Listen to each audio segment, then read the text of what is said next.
I did this for 6 months, every single day right after I brushed my teeth.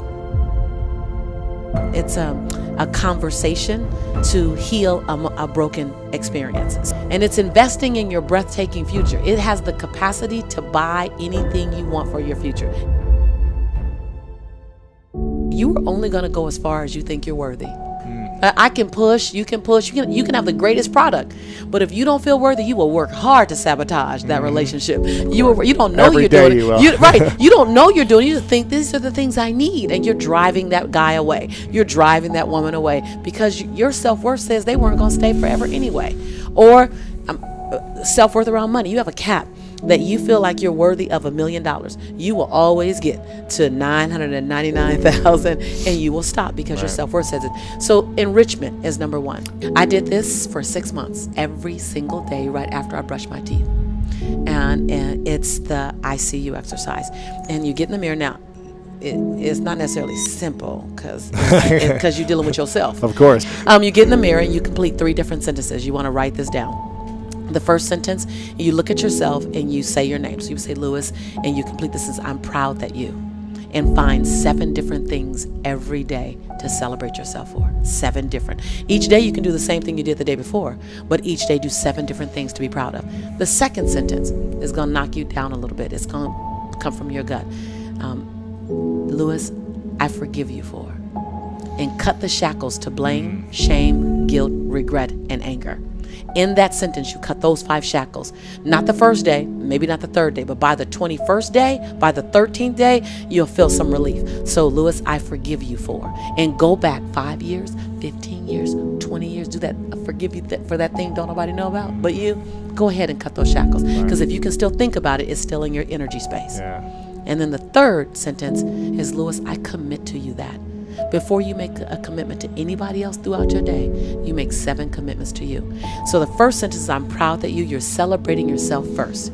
We are under-celebrated as a society. We look for acknowledgement. They interviewed 100 executives that all made over $250,000 and said, would you like a 5% raise next year, or would you rather be told thank you more often? 100% said, keep your money. I'd rather hear thank you. So we're under-celebrated. But first, celebrate you. Yeah. Be the example. When I was on Oprah, when she said, what do you do? I said, I recognize that I'm the example of how the rest of the world is supposed to treat me. And it's my job to give the world the best example of how I like to be treated. Right. So celebrate yourself, forgive yourself, cut the shackles, and then commit to yourself before you commit to anyone else. I was in a relationship, engaged to be married, and it became abusive. I was emotionally abused. And then he picked me up and threw me 3 feet across the room and choked me until I passed out. I don't tell a lot of people that. And I was suffering with post-traumatic stress disorder. And my mother asked me to go to the doctor, strongly recommended I go to the doctor, drugged me to the doctor. Wow. And after the assessment of me in Manhattan Beach, my doctor said that I was clinically depressed. And I said, how did I get here? Me? That don't even fit with my name. I was head cheerleader in my high school. I was the captain of the track team. I'm always the person to get people going. It didn't fit. How did I get here? I don't know if you've ever found yourself saying, how did I get here? I was sitting on the table in the doctor's office saying, how did I get here? And when she wrote me the prescription, she handed me the prescription.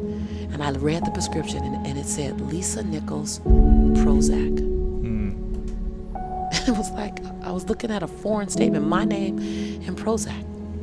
And I asked her, I said, can I try something for 30 days? Because I realized I was just sad. I lost me. I had lost me in him. I had lost me in being a mother. I had lost me in being the mother of a son whose father was in prison and trying to hide that shame and then trying to make this man happy and then beginning to fend for my life. I lost me. So I needed to discover me. I needed to remind myself who I was.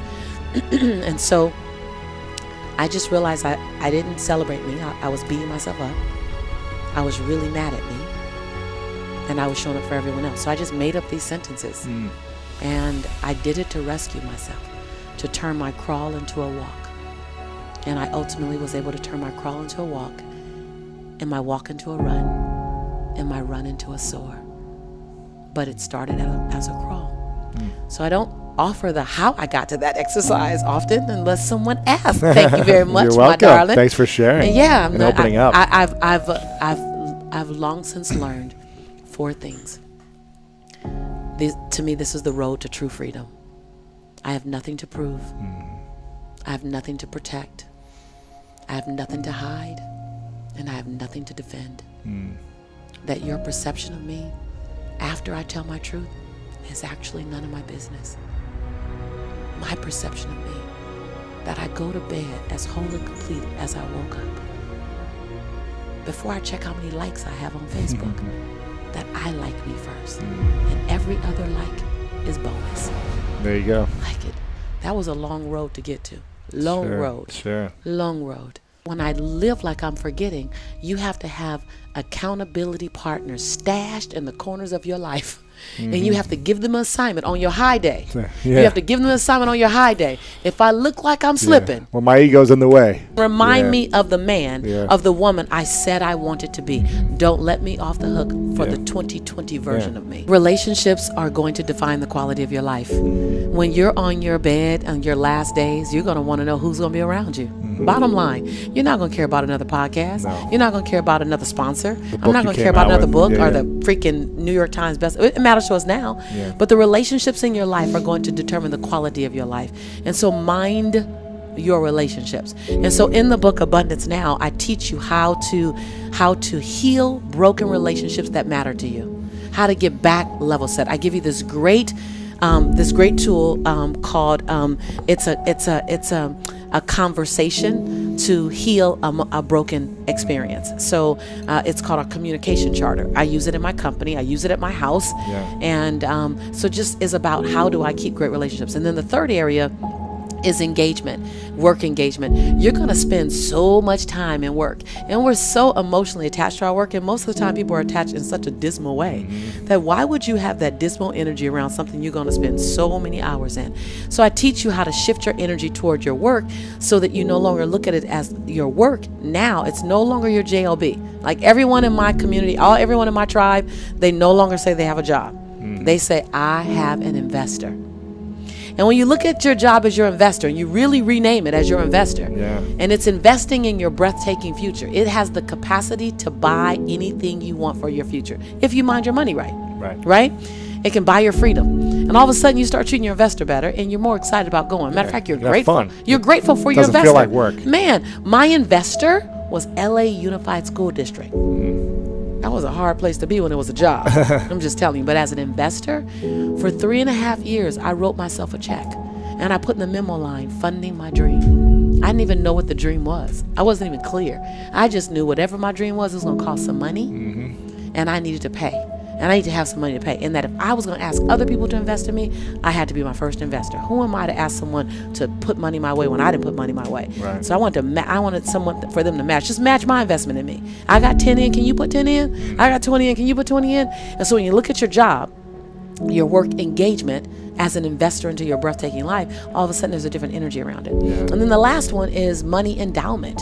And to recognize more than the Dr. Seuss family and the Disney family and the McDonald's family and the Lawrence Welk family has a right to an endowment. When you get the understanding, and I really unpack it here, where you kind of go, what? Like I'll make you do a couple of Scooby-Doo looks in the book, like when you look and go, I can do an endowment, because we think it's for them. Remember, I started this conversation with abundance is for those people over there, especially when it comes to an endowment or a living legacy, like in your book, and creating a legacy.